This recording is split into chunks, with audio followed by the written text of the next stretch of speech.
Manisha, first of all, thank you so much for coming for the event. Really appreciate you joining us. In your organization, how are you adopting AI? What are the key challenges and what are the benefits you're seeing from AI?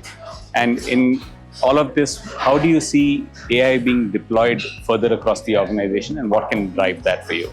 Right.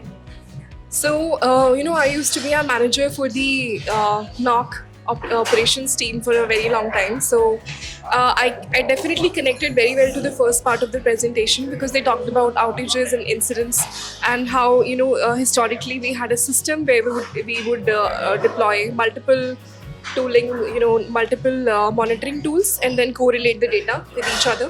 So I worked through that system, and then I've seen the Evolution. inception of AI from the beginning. So luckily, thankfully, I've been a part of that generation. So I see AI, being deployed in my organization from this year. They've been very aggressive with the AI usage, and we have every department has separate goals, autonomous goals to completely either at least start with AI in some format.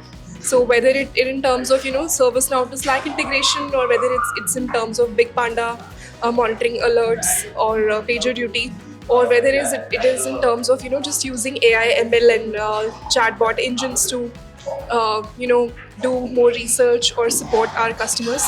And I am currently leading a team which looks after the contact center operations and platform technology for Expedia. So we do have, we are supporting virtual agent as well that talks to the travelers and customers. Before the query reaches a human agent, it's the virtual agent they have to talk to. So it's actually, my organization is very heavily influenced by AI, and we are trying to implement AI in a lot of things. So that is why I could connect to the presentation a lot. I found it very helpful.